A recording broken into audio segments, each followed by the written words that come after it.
నీతి చంద్రిక తర్వాయి భాగానికి స్వాగతం. మనం మిత్రభేదంలో ఉన్నాం కదండి. సరే, ఇంతవరకు అయినా కథ చెప్పుకోవాలంటే టూకీగా దమనకం ఎద్దు దగ్గరికి వెళ్తుంది. దానికి సింహరాజు గురించి గొప్పగా చెప్పి తన వెంట రమ్మంటుంది. ఆ పైన అది ముందుగా పోయి పింగళకునితో రంకెవేసిన ఎద్దురు తమరి సమక్షానికి రమ్మందునా అని అడిగి అనుమతి తీసుకుంటుంది. తర్వాత ఏమైందో ఈరోజు భాగంలో తెలుసుకుందాం. అలా సింహం విలాసంగా తల ఎగురువేయగానే నక్కదానికి వంగి వంగి నమస్కారాలు చేస్తూ వెనక్కి తిరిగిపోయి సంజీవకుడిని కలిసింది. నీ అదృష్టం బావుంది. మృగరాజు ఇప్పుడు ఒంటరిగా ఉన్నాడు. కనిపించటానికి ఇదే తగిన సమయం. ఆలస్యం చెయ్యకు, వెంటనే రా అని దాన్ని పిలుచుకుని వచ్చి రాజుకు ఎదురుగా నిలబెట్టింది. ఆ పైన అది వంగి చేతులు కట్టుకుని కొంత దూరంలో నిలబడింది. ఆ సమయంలో సంజీవకుడికి ఒకేసారి భయము, వినయము, ఆశ్చర్యము మేళవించినట్లయింది. ఎంతో గౌరవంగా అది పింగళకుడికి అభివాదం చేసింది. అప్పుడు మృగరాజు తన కనుసన్నల నుండి దానివైపు ప్రసన్న దృష్టిని ప్రసరింపచేస్తూ, నిన్న మా దమనకుడు అనేక విధాలుగా మెచ్చుకోగా విని సంతోషించాము. నీలాంటి ధైర్యవంతుడు మా కొలువులో చేరేందుకు అంగీకరించటం మాకు సంతోషాన్నిచ్చింది. నువ్వు చేరటం వల్ల మాకు చాలా లాభం కలుగుతుంది అని ఆశిస్తున్నాము. నీకు మంత్రి పదవి ఇస్తున్నాము. మెలకువ కలిగి మా ఆజ్ఞలకు అనుగుణంగా వర్తిస్తూ మాకు బదులుగా పాలనా వ్యవహారాలను నిర్వహిస్తూ మా పరివారాన్ని కాపాడుతూ పనులన్నీ సజావుగా జరిగేటట్లు చూడు అని ఆజ్ఞాపించింది. ఇక ఆనాటి నుండి సింహం, ఎద్దు చాలా స్నేహితులైపోయాయి. ఏ పని చేయాలన్నా సింహం ఎద్దుపైనే ఆధారపడసాగింది. సింహం వెంట తిరిగే జంతువులు పని లేకుండా పోయింది. అవన్నీ సింహం వెంట తిరగటం మానుకున్నాయి. సింహరాజు పరివారం కూడా తగ్గిపోయింది. దాంతో దమనకానికి చాలా విచారం వేసింది. అది ఇంటికైతే పోయింది, కానీ దాని మనసులో లేదు. అది అట్లా బాధపడుతుంటదాన్ని గమనించిన కర్ణటకుడు, తమ్ముడా, నీ ముఖం చిన్నబోయింది, విచారంగా ఉన్నావు, ఎందుకు అని అడిగింది. దమనకం దానికి జరిగినదంతా చెప్పింది. కరటకం అప్పుడు కొంతసేపు మౌనంగా ఉండి, జరిగిపోయిన దానికి ఊరికే విచారించి ఏమి లాభం? ఎన్నడో నేర్పిన నీతులన్నిటినీ నువ్వంతగా వల్లించావు, కానీ నేను చెప్పేది ఒక్కటైనా చెవిన వేసుకున్నావా? వెనకటికి ఎవరో తనను కట్టేందుకు త్రాళ్ళు తానే కొని తెచ్చుకున్నాడట. అట్లాగే నువ్వును జరగబోయే నష్టాన్ని గుర్తించకుండా నీ నోటి దురద కొద్దీ ఆ ఎత్తు గురించి ఉన్నవి లేనివి కలిపి చెప్పి దానికి రాజుతో స్నేహం కల్పించావు. ఇప్పుడు అనుభవించక తీరేనా? ఇది నువ్వు చేసిన తప్పే కదా అన్నది. అప్పుడు దమనకుడు గట్టిగా నిట్టూర్చి తలను అటూ ఇటూ ఊపి చివరికి తలెత్తి, కరటక, నువ్వన్నది నిజం. ముందు చూపు లేక అట్లా చేశాను. ఇక ఇప్పుడు ఏమి చేయగలను? దైవం ప్రతికూలించినప్పుడు మానవ ప్రయత్నం ఏదైనా వృధాయే అవుతుంది. కాబట్టి నన్ను ఊరికే తిట్టకు. ఇట్లా నేనే కాదు, ఆషాఢభూతి అనేవాడి చేతిలో చిక్కి వాడి గురువు తన ధనం యావత్తూ పోగొట్టుకున్నాడు. పొట్టేళ్ల పోరులో చిక్కుకుని ఒక నక్క తన ప్రాణలనే కోల్పోయింది. నీకు ఆ 2 కథలు చెబుతాను, విను అని ఇలా చెప్పసాగింది. ఆషాఢభూతి కథ. చాలా కాలం క్రితం దేవశర్మ అనే దొంగ సన్యాసి ఒకడు ఉండేవాడు. అతని మనస్సు నిండా డబ్బు పట్ల వ్యామోహమే ఉండేది. కానీ పైకి మాత్రం అతను కోరికలు లేనివాడి మాదిరి ఎప్పుడూ వేదాంతం గురించి, దాని అర్థం గురించి ఉపన్యాసాలు ఇస్తూ ఉండేవాడు. అతని ఉపన్యాసాలు వినే జనాల మనస్సులు విప్పారేవి. వాళ్ళు అతని మాటల్ని వినేందుకు ఎగబడేవాళ్ళు. అలా తనను కొలిచే భక్త సమూహం తనకు తెచ్చి ఇచ్చే డబ్బును చూసి అతను చిరునవ్వు నవ్వేవాడు. ఆ చిరునవ్వులో భక్తులకు ఆ డబ్బుల పట్ల ఆయనకున్న తృఢీకార భావం వ్యక్తమయ్యేది. మరోవైపు ఆయన వారిని అనుగ్రహించకోవటం కోసమేనా అన్నట్లు ఆ ధనాన్ని స్వీకరిస్తున్నట్లుగానూ అనిపించేది. చిరునవ్వుతో కూడిన ఆయన సుందరవదనం అలా ఒకే సమయంలో 2 భావాలను వ్యక్తం చేసేది. అట్లా తాను భక్తులను మోసగించి సంపాదించిన డబ్బునంతా ఆ దొంగ సన్యాసి ఒక బొంతలో వేసి పదిలంగా కుట్టుకుని ఆ బొంతను దూరం పోనివ్వక దానినే ఎల్లప్పుడూ కప్పుకుని తిరిగేవాడు. అలాంటి ఆ సన్యాసి ధనాన్నంతా తొలగించాలి అనుకున్నాడు ఒక మోసగాడు. అయితే ఎన్ని రోజులు వేచి చూసినా వాడికి బొంతను కొట్టేసే ఉపాయం దొరకలేదు. చివరికి ఒకనాడు సన్యాసి తన భక్తుల ముందు కూర్చుని మోక్షం గురించి ధర్మం గురించి శ్రవణానందకరంగా ఉపన్యసిస్తుండగా అతని సమ్ముఖానికి పోయాడు మోసగాడు. తన శరీర భాగాలన్నీ భూమిని తాకేటట్లు ఆ సన్యాసికి సాష్టాంగ నమస్కారం చేశాడు. ఆ పైన లేచి అతని కంటపడేటట్లు ఒక ప్రక్కకు ఒదిగి నిలుచున్నాడు. ఆ సన్యాసి చెప్పే ధర్మపన్నాలను మనసు పెట్టి వింటున్నవాడి మాదిరి ముఖం పెట్టాడు. పెద్దగా విప్పారించిన కళ్ళు ఆశ్చర్యాతిరేకంతో టపటపా కొట్టుకుంటుండగా సంభ్రమంతో కూడిన వాని మాదిరి ముఖం పెట్టాడు. చాలా కాలంగా తనకేవో ధర్మ సందేహాలు ఉన్నట్లు స్వాముల వారి అప్పటి ప్రసంగంలో ఆ సందేహాలన్నింటికీ సమాధానం దొరికిపోతున్నట్లు తల ఊపుతూ నిలబడ్డాడు.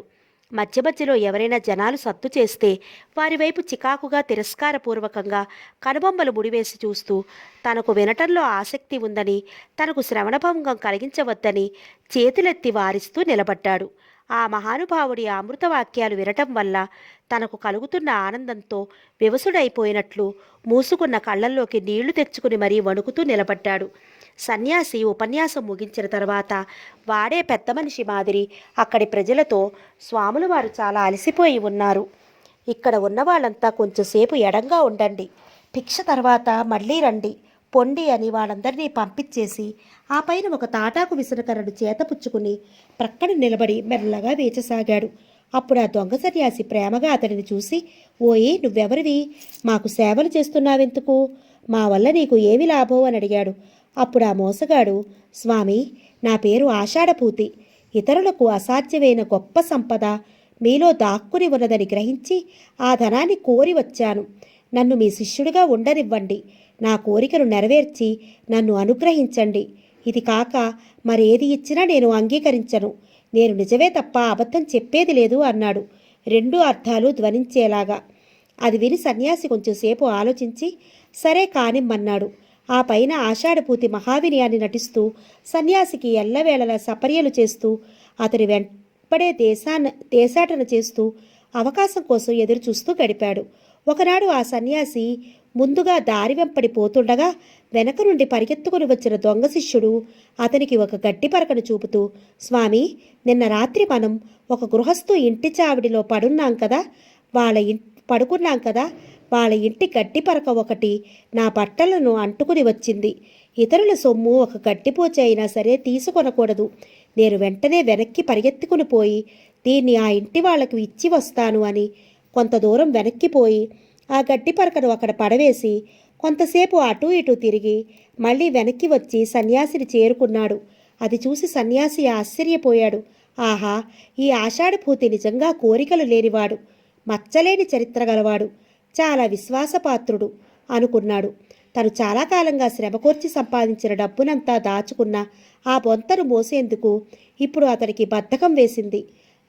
తన వెంట ఉన్న ఆ నైవంచకుడిని ప్రేమగా చూస్తూ ఆ దొంగ సన్యాసి, ఓ ఆషాఢభూతి, ముసలితనంతో బలహీనమవటం చేత ఈ మాత్రపు కప్పుడు బొంతను కూడా మొయ్యలేకపోతున్నాను. దీనిని జాగ్రత్తగా వెంటకు తీసుకుని రానాయనా అని బొంతను వాడి చేతికిచ్చాడు. దాన్ని అందుకుంటున్నప్పుడు ఆ మోసగాడి మనస్సు సంతోషంతో పులకించిపోయింది. వాడు చాలా ఒద్దికతో మహాప్రసాదం అంటూ దాన్ని అందుకుని చాలా జాగ్రత్తగా మోసుకుని రాసాగాడు. కావలసిన చోట దాన్ని సన్యాసికి పరుపుగాను, పైన కప్పుకునేందుకు రగ్గుగాను వినియోగిస్తూ ఇదివరకటి కంటే ఎక్కువగా నమ్మకం పుట్టే విధంగా సేవలు చేస్తూ వచ్చాడు. ఒకనాడు ఆ సన్యాసి దారిన పోతూ ఉన్నాడు. సాయం సమయమైంది. సమయం అనే పరశురాముడు 1000 చేతులను ఖండించగా బలాన్ని కోల్పోయి రక్తంతో తడిసినట్లు ఎర్రని రంగు పూసిన కార్తవీర్యార్జునుడిలాగా కనిపిస్తున్నాడు సూర్యుడు. అక్కడికి దగ్గరలోనే ఒక చెరువు కనపడింది సన్యాసికి. అతడు వెంటనే ఆ చెరువులోనికి దిగి స్నానం చేద్దామని కొన్ని నీళ్లు నోట్లో పోసుకున్నాడు. అదే సమయానికి ఎదురుగా చెరువు ఒడ్డున 2 పుట్టేళ్లు భీకరంగా యుద్ధం చేసుకుంటూ కనపడ్డాయి. అతనికి రెండూ ఆవేశంతో ముందుకు వచ్చి ఢీకొంటుంటే చుట్టూ ఉన్న పర్వతాల నుండి వాటి ప్రతిధ్వనులు వినిపిస్తున్నాయి. ఆ శబ్దాలకు అవి మరింత రెచ్చిపోయి ముందుకు దూకి ఫెడిల్లని ఢీకొంటున్నాయి. అలా అవి దారుణమైన యుద్ధంలో మునిగి ఉండి వాటి తలలు పగిలిన సంగతి కూడా గమనించలేదు. అలా వాటి తలల నుండి కారిన రక్తం క్రింద నేల మీద పడి గడ్డకట్టింది. అలా గడ్డకట్టిన రక్తాన్ని చూసి దాపులనున్న ఒక నక్క మాంసపు ముక్క అనుకున్నది. వెంటనే దాన్ని తినాలని ఆశ పుట్టింది దానికి. ఇక అది అటూ ఇటూ చూసుకోలేదు. ఆ తావు పొట్టేళ్ల యుద్ధరంగానికి మధ్య భాగమని కూడా గుర్తించక ముందుకు ఉరికి ఆ రక్తపు గడ్డను నాకటం మొదలుపెట్టింది. అంతకుముందే ఒకదానికొకటి ఢీకొని వెనక్కి జరిగిన గొర్రె పొట్టేళ్లు రెండూ మళ్లీ పరుగును ముందుకు వచ్చి ఢీకొన్నాయి. వెర్రినక్క రెండిటి మధ్య చిక్కుకుని నలిగి చచ్చిపోయింది. స్నానానికి వెళ్ళిన సన్యాసి ఈ జరిగిన దాన్నంతా గమనించి, అరే, మాంసం ముక్క మీద ఆశ నక్కను ఈ దశకు తెచ్చిందే, అన్ని దుర్గాణాల్లోకి చెడ్డది దురాశే కదా అని ఆలోచిస్తూ వెనక్కి తిరిగి చెరువు కట్టెక్కి చూసేసరికి తన దొంగ శిష్యుడు కనపడలేదు. ఓహో, ఆషాఢపూతి, ఓ ఆషాఢపూతి అని ఎంత అరిచినా ప్రయోజనం లేకపోయింది. అస్తమిస్తున్న సూర్యుడి వెలుగులకు చెయ్యి అడ్డం పెట్టుకుని ఎంత దూరం వీలైతే అంత దూరం వరకు చూస్తూ వచ్చేపోయే జనాల దగ్గరికి పరిగెత్తుకు వెళ్ళి ఆ మోసగాడి గుర్తులు చెప్పి, ఇలాంటివాడు ఒక బొంత మూసుకుని పోతున్నాడు, వాడు మీకేమైనా ఎదురుపడ్డాడా అని అడుగుతూ అన్ని దిక్కులా వెతికి వెతికి చివరికి తనను ఆ దుర్మార్గుడు మోసం చేశాడని గుర్తించి తల వంచుకుని నిట్టూర్చుతూ, పొట్టేళ్ల యుద్ధంలో దూరిన నక్క, ఆషాఢపూతికి చిక్కిన నేను ఇద్దరము మా సొంత తప్పుల వలనే చెడ్డాము, ఇక ఏం చేస్తాము అని బాధపడ్డాడు ఆ దొంగ సన్యాసి. ఈ కథ చెప్పి కరకటకం ఇలా అన్నది కరటకం ఇలా అన్నది ఈ కథ చెప్పి కరటకం ఇలా అన్నది. ఈ కథ అంతా విని దమనకుడు ఇలా అన్నాడు. చెడిపోనున్న పనిని బాగు చేసుకునేందుకు, రానున్న లాభాన్ని పొందేందుకు, జరిగిన నష్టాన్ని భర్తీ చేసుకునేందుకు కూడాను అవసరపడేది ఉపాయమే తప్ప వేరు కాదు. కాబట్టి ఇప్పుడు మనం వెతుకవలసినది ఆ ఉపాయాన్నే. పింగళకానికి సంజీవకానికి మధ్య తగువు పుట్టించేందుకు తగిన ఉపాయం ఆలోచించాలి ఇప్పుడు. అలా వాటి మధ్య భేదం పుట్టిస్తే, తగువులాట పుట్టిస్తే మన కోరికలన్నీ నెరవేరుతాయి. మనం ఇప్పుడు ఆ సంగతిని పట్టించుకోకుండా వదిలివేస్తే ఆనక మనకు పింగళకుడిని ఆశ్రయించి ఉండటమే కష్టమైపోతుంది అన్నది. అదెట్లా సాధ్యం అని అడిగింది కరకటకం. 100 విధాలుగా పరాక్రమించి సాధించలేని దానిని కూడా ఒక్క ఉపాయంతోటి సాధించవచ్చు. ఒకప్పుడు మామూలు కాకి ఒకటి తనకు హాని చేస్తున్న భయంకరమైన సర్పాన్ని ఉపాయం చేతనే కదా నాశనం చేసింది.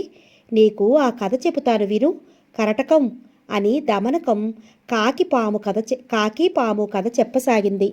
కాకి పాము యమునా నది ఒడ్డు అడవిలో మర్రి మారు మీద గూడు కట్టుకొని నివసిస్తూ ఉండేది ఒక కాకి జంట. ఆ చెట్టు కింద పుట్టలో ఒక పాము నివాసం ఉండేది. కాకికి పెట్టిన గుడ్లనన్నిటినీ అది ఎప్పటికప్పుడు చక్కగా తినేసిపోతూ ఉండేది. కాకికి చాలా బాధ వేసింది. చివరికి అది తన స్నేహితుడైన నక్క దగ్గరికి పోయి త్రాచుపాము వల్ల తనకు మాటిమాటికి కలుగుతున్న నష్టాన్ని చెప్పుకుని బాధపడ్డది. అప్పుడు నక్క దాన్ని ఓదార్చుతూ చెరువులో ఉన్న చేపలనన్నిటినీ మోసం చేసి తినేసిన కొంగను ఒక మామూలు ఎండ్రి ఉపాయంతోటే కదా తుదముట్టించింది. నీకు ఆ కథ చెబుతాను విను అని దానికి కొంగ ఎండ్రి కథ చెప్పసాగింది. కొంగ ఎండ్రి బదరికావనంలో సారోదం అనే చెరువు ఒకటి ఉండేది. ఒకసారి అక్కడికి ఒక ముసలి కొంగ వచ్చింది.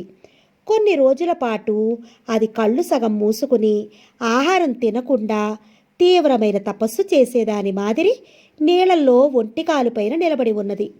ఒక ఎండ్రి దాని పద్ధతిని గమనించి చాలా ఆశ్చర్యపడి దాని దగ్గరికి పోయి, ఓ కొంగరాజా, నువ్వు చాలా కృషించిపోతున్నావు. నీ ప్రక్కగా పారాడే చేపల్ని కూడా కనీసం కన్నెత్తి చూడటం లేదు నువ్వు.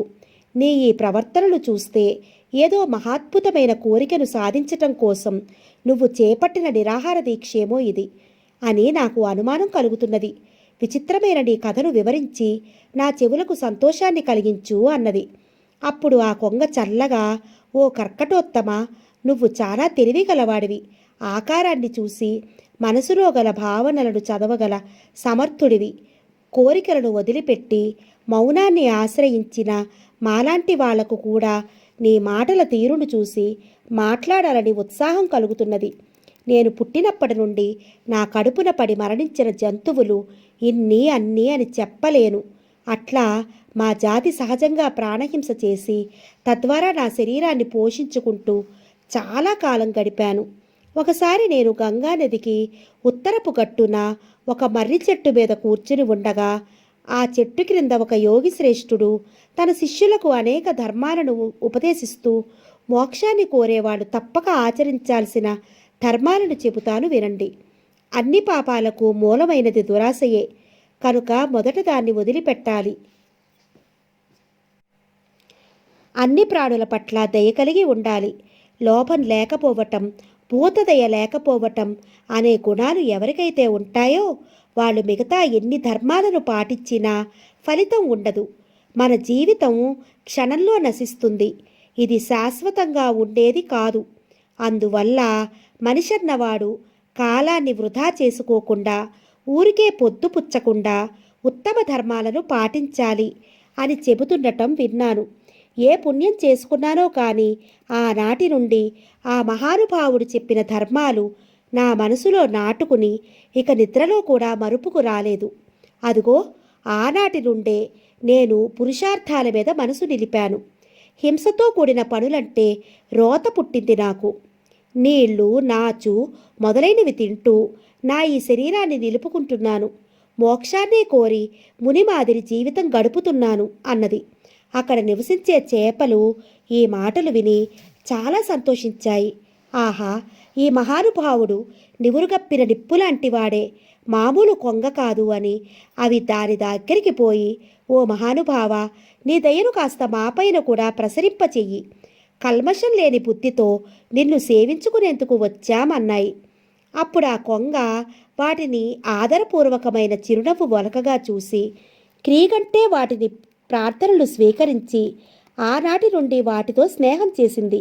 అలా కొంతకాలం గడిచాక ఒకనాడు ఉదయాన్నే బాగా నిద్రపట్టిందా అని అడిగేందుకు వచ్చిన చేపలకు ఆ కొంగ దీనవదనంతో, కన్నీళ్లు నిండిన కనులతో నిట్టూర్పులు విసురుతూ కనపడ్డది.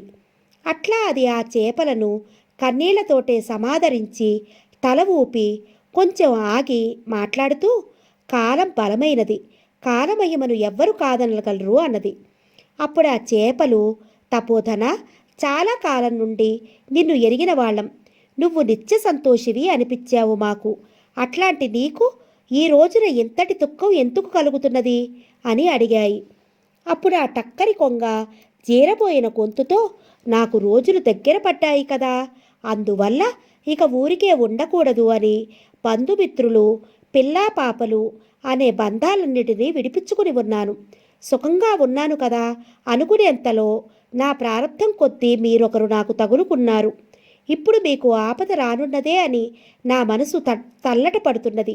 నేనేం చేసేది అంటూ బొటాబొటా కన్నీళ్లు కారుస్తూ, ఇంతకు ముందు కొందరు జాలరులు వచ్చారిక్కడికి. ఈ కొలంలో కొన్ని నీళ్లే ఉండటాన్ని గమనించి వాళ్ళు ఈ నీళ్లు ఇంకొంచెం ఇంకాక వద్దాం అనుకుంటూ పోయారు. ఆ మాటలు విని గుండెలు బ్రద్దలైనాయి. అప్పటి నుండి నేను విషాదంలో మునిగిపోయి ఉన్నాను అన్నది. అది విని ఆ చేపలు భయపడి, మమ్మల్ని ఈ కష్టం నుండి ఒడ్డెక్కిచ్చే సామర్థ్యం నీకొక్కడికే ఉన్నది. దుఃఖం ఎక్కువ అవటం చేత విషాదంలో మునిగి ఉన్నావు తప్ప నీకు తోచని ఉపాయం అంటూ ఉండదు. కొంచెం తేరుకుని ఆలోచించు అన్నాయి. అప్పుడు ఆ కొంగ కొంచెం సేపు ఊరుకొని, ఇక్కడికి కొంత దూరంలో నిత్యాపం అనే పేరుగల సరస్సు ఒకటున్నది. ఒక్క రోజులోనే మిమ్మల్ని అందరినీ అక్కడికి చేర్చగల శక్తి నాకు లేదు, కానీ నా ఓపిక కొద్దీ రోజు కొన్నిటిని తీసుకెళ్లి వదులుతాను అని రోజు తనకి కావలసినన్ని చేపలను ముక్కు కరుచుకుని పోయి ఒక కొండ మీద పెట్టుకుని తింటూ కొద్ది రోజులలో ఆ కొలంలోని చేపలన్నిటినీ ఖాళీ చేసేసింది. అప్పుడు దాని తొలి స్నేహితుడైన ఎండ్రి దాని దగ్గరికి వెళ్ళి, ప్రియమిత్రుడా, ఇక్కడ చేపలన్నిటినీ కష్టం నుండి తప్పించావు, అదేవిధంగా నన్ను కూడా కాపాడు అని ప్రార్థించింది. అప్పుడు ఆ దొంగ కొంగ సరే అని దాన్ని కూడా తన ముక్కుతో కరుచుకుని ఆకాశానికి ఎగిరి అంతకుముందు తను చేపలను తిన్న కొండల శిఖరం వైపుకే సూటిగా పోసాగింది. అది పోయే విధానాన్ని చూసి ఎండ్రికి అనుమానం వచ్చింది. అప్పుడు ఆ కొంగ, నన్ను తీసుకుపోతున్నది ఈ కొండ శిఖరం మీదకే తప్ప వేరే ఎక్కడికి కాదు. ఈ కొండ శిఖరం మీద నీళ్ళెక్కడివి? ఈ కొండ మీదుగా గాని దీని చుట్టుపక్కల గాని అసలు నీళ్లే లేవు అని మిత్రులు చెప్తుండగా విన్నాను. ఈ కపటపు కొంగ మోసంతో చేపలన్నిటినీ ఇక్కడికి పట్టుకుని వచ్చి తిన్నది కాబోలు. అయ్యో, తెలియక ఈ దుష్టుడి మాటలు విని మోసపోయానే. తెలివైన వాడు మోసగోళ్లతోటి మోసంగానే ప్రవర్తించాలి తప్ప తిన్నగా ఉండకూడదు. అందువల్ల ఎలాగైనా దీన్ని మోసం చేసి తప్పించుకునే ఉపాయాన్ని ఆలోచిస్తాను అని బాధపడింది. ఆ పైన అది త్వరగా ఉపాయాన్ని ఆలోచించి మనసులో నిలుపుకుని కొంగతో, ఓ బకోత్తమా, నువ్వు నన్ను జారిపోకుండా అట్టే దూరం తీసుకెళ్లలేవు. ఎక్కడైనా జారి పడ్డానంటే భూమి మీద తిరిగే జంతువులు నన్ను వెంటనే చంపి తినేస్తాయి. నీ కోరిక నెరవేరదు. అందువల్ల నేను ఒక ఉపాయం చెబుతాను విను. నేను నీ గొంతుని కౌగిలించి పట్టుకుని వస్తాను. గమ్యస్థానం చేరేంత వరకు నా పట్టు విడవను. అయినా నీకు చెప్పవలసిన పని లేదు. నీ ఇష్టం వచ్చినట్లు చెయ్యి అన్నది. అప్పుడు ఆ కొంగ, సరే దానిదేముంది అని ఎండ్రిని తన గొంతుకు కరికించుకుని కొండ మీదకు ఎగిరిపోయింది. అక్కడ అది క్రిందకి కాళ్ళూనబోయేంతలో ఎండ్రి పదునైన తన గిట్టలతో దాని మెడను కరుక్కున ద్రుంచి నేల మీద పడి ప్రాణాలు కాపాడుకుని తన దారిని తను పోయింది.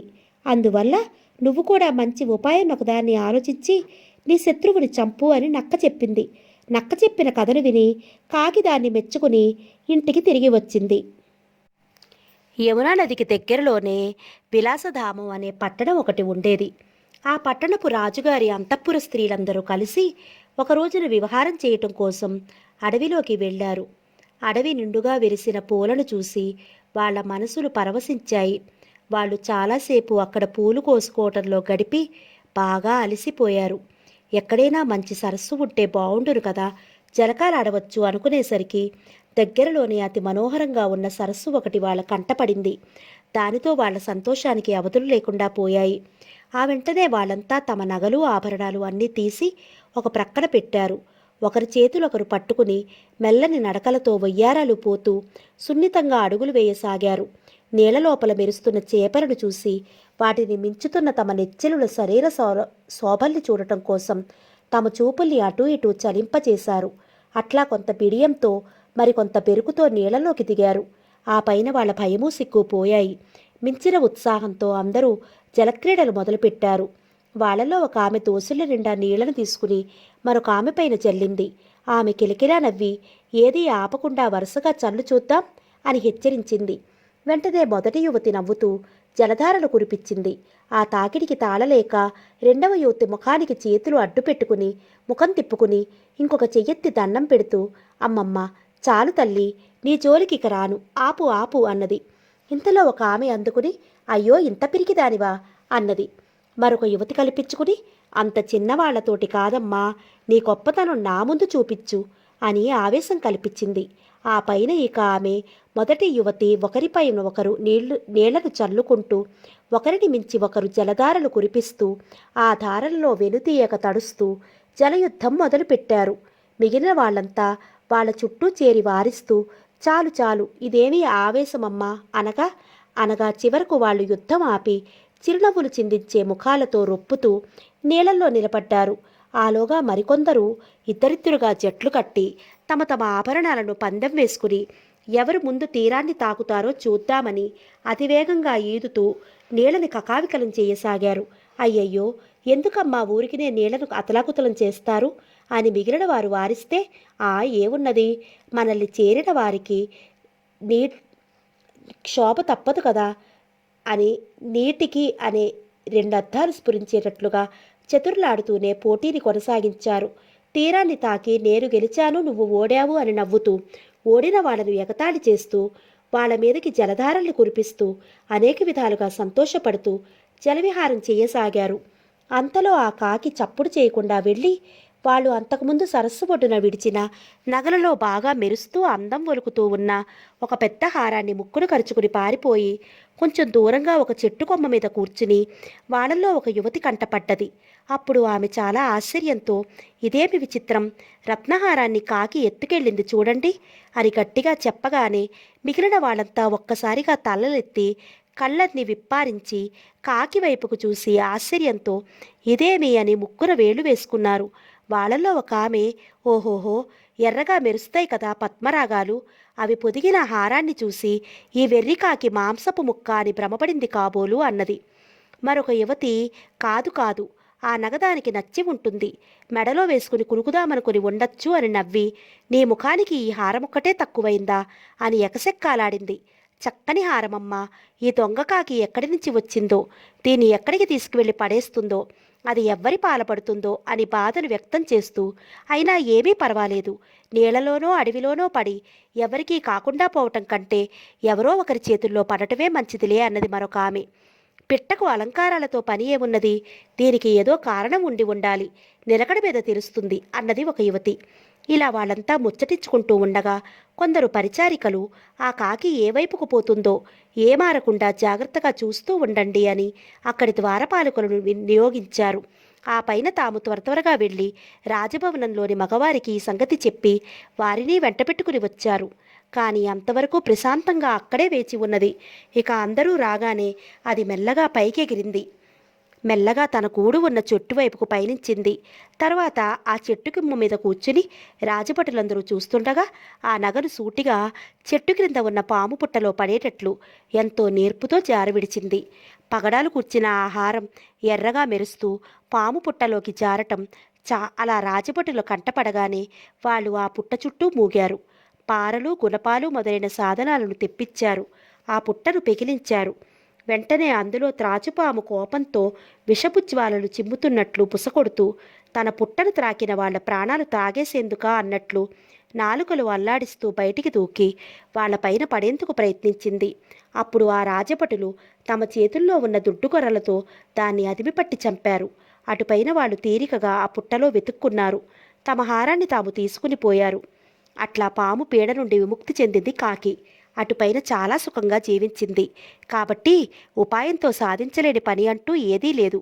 చూడు, బుద్ధిబలం ఉన్నవాడికి శారీరక బలం కొంత తక్కువ ఉన్నా పర్వాలేదు, కానీ తెలివి లేని వాడికి ఎంత కండబలం ఉన్నా దానివల్ల ఏమీ ప్రయోజనం ఉండదు.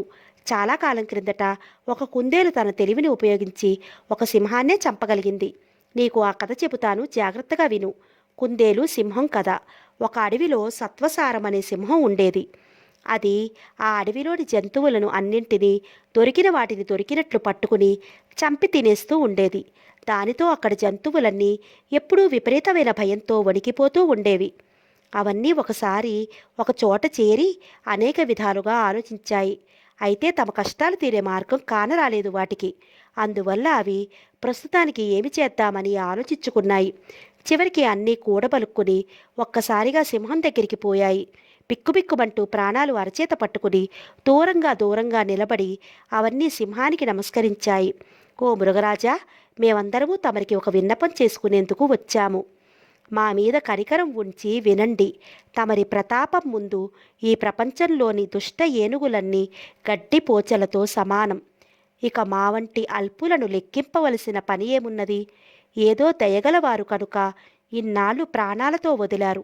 కానీ లేకపోతే మమ్మల్నందరినీ ఒక్క నిమిషంలో చంపగల సమర్థులే.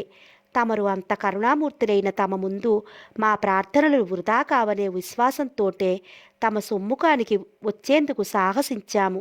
తమరికి ఆహారం అవ్వటం కోసం వంతుల వారీగా రోజుకొక్క జంతువును తమ సన్నిధికి పంపగలం. తమరు దయతో దీనిని అంగీకరించి మా భయం తొలగించి మమ్మల్ని కాపాడాలని విన్నపం అని ప్రార్థించాయి. అప్పుడు ఆ సింహం కొంత మెత్తబడి సరే అట్లాగే కానివ్వండి అని వాటికి అభయమిచ్చి పంపింది. అటు తర్వాత ఆ జంతువులన్నీ వంతులు వేసుకుని రోజుకొక్క జంతువును ఎంపిక చేసుకుని సింహానికి ఆహారంగా పంపటం మొదలుపెట్టాయి. ఇట్లా కొంతకాలం గడిచింది. ఒకనాడు ఆ జంతువులన్నీ తమ ఏర్పాటును అనుసరించి ఒక కుందేలును ఎంపిక చేసి, రేపు సింహం దగ్గరికి ఆహారంగా పోవటం నీ వంతు అనగానే పాపం ఆ కుందేలు భయంతో కొంతసేపు మూర్ఛపోయింది. ఆ పైన అది తెలివి తెచ్చుకుని చెదిరిన గుండెను రాయి చేసుకుని ఎంత వాళ్ళకైనా విధిరాత తప్పదు కదా అని ఆలోచించింది. వేడివేడి నిట్టూర్పులు విడుస్తూ తల విదిల్చి ఆపద వాటిల్లినప్పుడు తెలివిని ఉపయోగించి బయటపడే మార్గం ఆలోచించాలి. కానీ మప్పుబారిపోవటం సరియైన పద్ధతి కాదు. ఎట్లాగైనా నా తెలివితేటలను ఉపయోగించి సింహాన్ని మోసగించి చంపేసేందుకు ప్రయత్నిస్తాను. అటుపైన దేవుడు ఎట్లా నిర్ణయిస్తే అట్లా అవుతుంది అనుకున్నది. మరునాడు అది తన బంధువర్గం నుండి తీరికగా సెలవు పుచ్చుకుంది. నడిచేందుకు కాళ్ళు రానట్లే నడిచింది. మెల్లమెల్లగా పోతూ తగిన ఉపాయాన్ని ఆలోచించింది. దాన్ని తన మనసులోనే సరిచూసుకున్నది.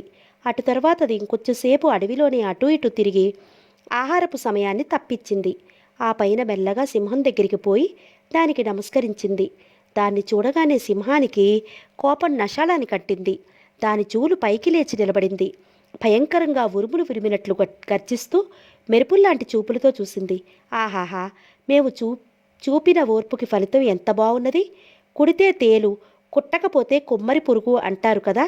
నాకు ఈ విధంగా వేళ తప్పించి ఆహారం పంపే విధానం చూస్తుంటే ఈ మృగాలకు నా కోపపు వేడిని మరొక్కసారి చవి చూడాలని కోరిక పుట్టిందనిపిస్తుంది. ఈ అడవి జంతువులకు ఇంతలోనే ఇంత మొత్త. ఈరోజు ఈ అడవిలో ఉన్న జంతువులన్నింటినీ ఒక్క దెబ్బకు చంపి మండే నా కడుపుకి ఆహుతి చేస్తాను చూడు అని తోకరు నేలకు జాడించి లేచి నిలబడ్డది. అప్పుడు కుందేలు వినయంగా తల వంచి, ప్రభూ, అడవిలోని జంతువులందరూ మీవారే తప్ప వేరు కాదు. అలాంటి మీ సేవకుల తప్పు ఇందులో వెంట్రుక వాసంతైనా లేదు. నేను ఈరోజు ఉదయాన్నే మా వాళ్ళ శాసనానికి తల ఒగ్గి తమ దగ్గరికి వద్దామని త్వరగా బయలుదేరాను. ఇంకా దారి మధ్యలోనే ఉండగానే నాకొక సింహం ఎదురైంది. అది నన్ను చూసి, ఓసి కుందేలుకూనా, నా ముందు ఎంతలేసి జంతువు, భయంతో వణికిపోవలసిందే. నన్ను చూసి కూడా నిర్భయంగా పోగలిగే జంతువు ఒక్కటి ఈనాటి వరకు నా కంటపడలేదు. నీ గర్వం చూస్తే నాకు విపరీతమైన కంపరం పుడుతున్నది. నీకు ఎదురుగా నిలుచున్న నన్ను లక్ష్య పెట్టకుండా నన్నే రాసుకునిపోయేంత పొగరు నీకు ఎట్లా వచ్చింది? నిలు ఎక్కడికి పోతావు అని గర్జిస్తూ నిలువరించింది. నేను ఆ సింహాన్ని చూసి ఏమాత్రం భయపడకనే మమ్మల్ని అందరినీ కాపాడేవాడు, చిన్న ప్రాణుల పట్ల దయగలవాడు అయిన సింహరాజు ఉన్నాడు.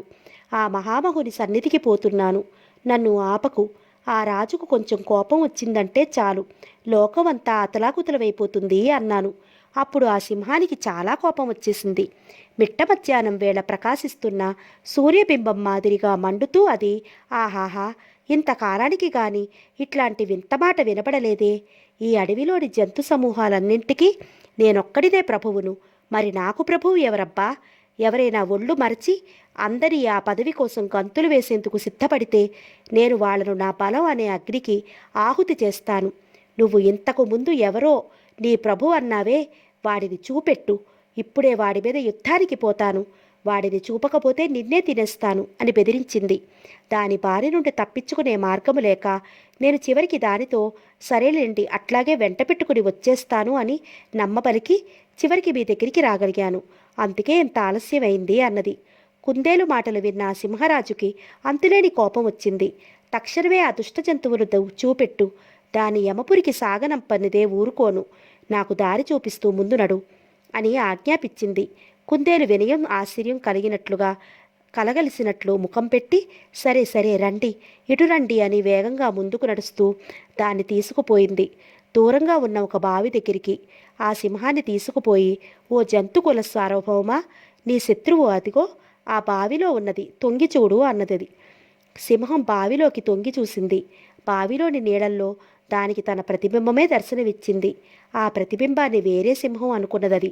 పెచ్చుబీరిన కోపంతో తొట్రుపడుతూ అది దిక్కులు ప్రతిధ్వనించేటట్లు భయంకరంగా గర్జించి ఇక ఆగలేక కుబిల్లుమని బావిలోకి దూకి దుర్మరణం పాలైంది. కాబట్టి ఎంతటి బలవంతుడినైనా బుద్ధిబలంతో గెలవవచ్చు అని ముగించింది దమనికం. పింగళకుడికి సంజీవకుడిపై అనుమానం పుట్టించటం.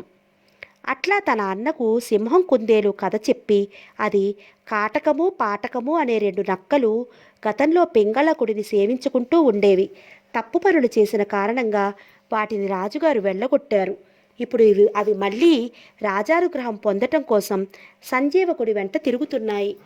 నా ప్రయత్నానికి ఇదో అనుకూలంగా తోస్తున్నది. ఇక సెలవియ్యి, పోయి వస్తాను అన్నది. అప్పుడు కరటకుడు చెట్టు వేరులో చేరిన పురుగును తెలివితేటలతో బయటికి రప్పించి, వేరుకు దెబ్బ తగలకుండా నాశనం చెయ్యటమే నేర్పరితనం. నీకు తెలిసినదేమున్నది? నీ పని నెరవేరుతుంది, వెంటనే పోయిరా అని దాన్ని సాగనంపింది. అప్పుడు దమనకం పెంగళకుడి దగ్గరికి పోయి ముఖం వేలాడవేసుకుని ఏడుపు తెచ్చుకుని నిలబడ్డది.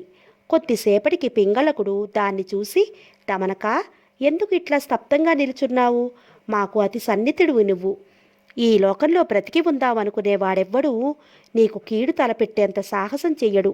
నీ దుఃఖానికి కారణం తెలిసేంతవరకు మా మనసుకు విచారం కలుగుతుంది.